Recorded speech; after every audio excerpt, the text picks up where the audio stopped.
مہنگائی کا ایک نیا طوفان آ رہا ہے، نئے ٹیکسز ہیں، نئی بربادی کی داستانیں ہیں، اور اس میں پھر بہت سے طبقے ہڑتال کی طرف جائیں گے، جس طرح بھی آپ نے دیکھا تاجر ہیں، گڈس ٹرانسپورٹ والے ہیں، بزنس کمیونٹی ہے. اور ابھی آپ یہ دیکھیے گا کہ جیسے جیسے چیزیں بڑھیں گی، یعنی مہنگائی کے اثرات آنا شروع ہوں گے، منی بجٹ کے اثرات آنا شروع ہوں گے، تو یہ حکومت پر دباؤ بڑھے گا. یہ جو سمجھ رہے ہیں نا کہ ہم اس وقت عرش پر بالکل اوپر پہنچے ہوئے ہیں اور کوئی ہمیں کو پوچھنے والا نہیں ہے، ہم ساتویں آسمان پر ہیں، جو چاہتے ہیں وہ ہو جاتا ہے، جس کو چاہیں جدھر مرضی کر دیں، ہمیں کوئی پوچھنے والا نہیں ہے. تو یہ اب عوام کے صبر کا پیمانہ بریز ہو رہا ہے، ان کو اس کا احساس نہیں ہے.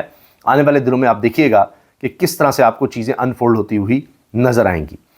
اب آ جائیے ایک اور بات جو حکومت چھپا رہی ہے. اقوام متحدہ کی سطح پر اب چونکہ یہ بات جا چکی ہے، اب بی بی سی بھی اس پہ لکھ رہا ہے. اقوام متحدہ کے عہدیدار کا پاکستانی حکومت سے عمران خان کی قید تنہائی فوری ختم کرنے کا مطالبہ. اب اقوام متحدہ کا عہدیدار اگر کہے گا تو آپ کا خیال ہے کہ اس سے کوئی فرق نہیں پڑتا. ہاں، حکومت کہے گی جی کوئی جواب ہی نہیں دے رہے نا، اس پر خاموش ہیں. اقوام متحدہ کے آپ سگنیٹری ہیں، آپ کیا سمجھتے ہیں کہ اس کے کوئی اثرات نہیں ہوں گے؟ پوری دنیا اس کو نوٹ کرے گی. بی بی سی ایسی تو نہیں لکھ رہا، دیگر ادارے اب اس پر لکھیں گے، اور جتنا عرصہ آپ خان کو قید تنہائی میں رکھیں گے اتنا بڑا ٹارچر ہوتا چلا جائے گا. ہر گزرتا دن اس کی مقبولیت میں اضافہ کر رہا ہے اور یہ غیر مقبول ہو رہے ہیں. میں نے آپ کو بتایا ان کے اپنے لوگ اب کہہ رہے ہیں بس ہو گئی.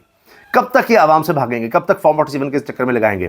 وہ نواز شریف صاحب نے ایسی تو نہیں کل کہا کہ جی فضا اس وقت بڑی اچھی ہے ہمارے لیے، گلگت بلتستان میں اب آپ فائدہ اٹھا جائیں، اس طرح کشمیر میں اس وقت ہماری فضا ہے، اس وقت ہماری کہانی سیٹ ہے، جو کرنا اسی وقت کر جائیں، تو پھر پتہ نہیں موقع ملے نہ ملے. ابھی چند روز پہلے 44 امریکی کانگریس مین نے بھی اپنی حکومت کو خط میں لکھا تھا کہ جی دیکھیں پاکستان میں انسانی حقوق کی پامالیاں ہو رہی ہیں. ابھی یورپی یونین، ابھی ناروے کے سفیر جب گئے ہیں تو پاکستان اس پر ڈیمارش کیا کہ جی آپ سپریم کورٹ کیوں چلے گئے ایمان مزاری کے کیس میں اور یہ سب کچھ.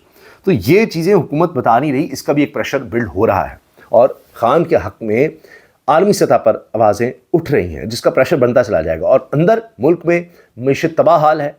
یہ سب دکھاوا کر رہے ہیں کیونکہ ان کے اپنے کام سیدھے ہیں، اپنی ان کی موجیں لگی ہوئی ہیں. پھر یہ کہتے ہیں جی آئی ایم ایف کی شرائط. آئی ایم ایف کی شرائط ان کو تنخواہیں بڑھانے سے نہیں روکتی، ان کی مرات، ان کی گاڑیاں، ان کی عیاشیاں اشرافیہ کی، اس سے نہیں روکتی. لیکن جب عوام پر ٹیکس کی بات آتی ہے، وہ جی ان کی شرائط ہم کیا کریں، ہم آپ کو ریلیف نہیں دے سکتے، ہم کوئی چیز کی قیمت کم نہیں کر سکتے. تو کب تک لوگ اس طرح سے چپ کر کے بیٹھے رہیں گے؟